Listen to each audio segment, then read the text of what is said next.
ഇടുക്കിയിൽ മദ്യപാനത്തിനിടെ ഉണ്ടായ തർക്കത്തിൽ സുഹൃത്തിനെ കൊലപ്പെടുത്തി. ഇടുക്കി ഇരട്ടയാർ സ്വദേശി വയലുങ്കൽ രാഹുൽ സണ്ണിയാണ് മരിച്ചത്. സുഹൃത്ത് ഇരട്ടയാർ ചക്കക്കാനം സ്വദേശി പള്ളോപ്പള്ളിയിൽ സജയൻ പോലീസ് കസ്റ്റഡിയിലാണ്. മുഹമ്മദ് ആഷിഖ് വിവരം നൽകും.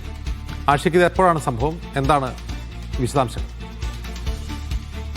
ഈ സംഭവം നടക്കുന്നത് ക്രൂരമായ ഒരു കൊലപാതകമാണ് നടന്നതെന്നാണ് പോലീസ് പറയുന്നത്. രാത്രിയിൽ ഒരുമിച്ചിരുന്ന് മദ്യപിച്ച ശേഷം പിന്നീടുണ്ടായ തർക്കമാണ് കൊലപാതകത്തിലേക്ക് നയിച്ചത്. ഈ കൊല്ലപ്പെട്ട രാഹുൽ സണ്ണിയും കൊലപാതകിയായ സജയനും സുഹൃത്തുക്കളായിരുന്നു. ഒരുമിച്ച് തൊഴിലെടുക്കുന്ന ആളുകളാണ്. പിന്നീട് ഇവർ ഒരുമിച്ചിരുന്ന് മദ്യപിക്കുകയും തുടർന്നുണ്ടായ വാക്കേറ്റത്തെ തുടർന്ന് രാഹുൽ സണ്ണിയെ സജയൻ ക്രൂരമായി മർദ്ദിക്കുകയായിരുന്നു. ബഹളം കേട്ട് തൊട്ടടുത്തുള്ള സമീപവാസികളാണ് പോലീസിനെ വിവരം അറിയിക്കുന്നത്. പോലീസ് എത്തുമ്പോഴേക്കും രാഹുൽ സണ്ണിയുടെ ശരീരത്തിന് മുകളിൽ കയറിയിരുന്ന് മർദ്ദിക്കുന്ന നിലയിലായിരുന്നു എന്നാണ് പോലീസ് പറയുന്നത്. പോലീസ് ഉടനെ തന്നെ രാഹുലിനെ ആശുപത്രിയിൽ എത്തിച്ചെങ്കിലും ജീവൻ രക്ഷിക്കാനായില്ല, ജീവൻ നഷ്ടപ്പെടുകയായിരുന്നു. ഏതായാലും സജയനെ കൊലക്കുറ്റത്തിന് കേസെടുത്തുകൊണ്ട് അറസ്റ്റ് ചെയ്തിട്ടുണ്ട്. ക്രൂരമായ കൊലപാതകമാണ് നടന്നതെന്നാണ് പോലീസ് പറയുന്നത്. കർശന നടപടിയെടുക്കും എന്നും പോലീസ് ഈ ഘട്ടത്തിൽ അറിയിക്കുന്നുണ്ട്.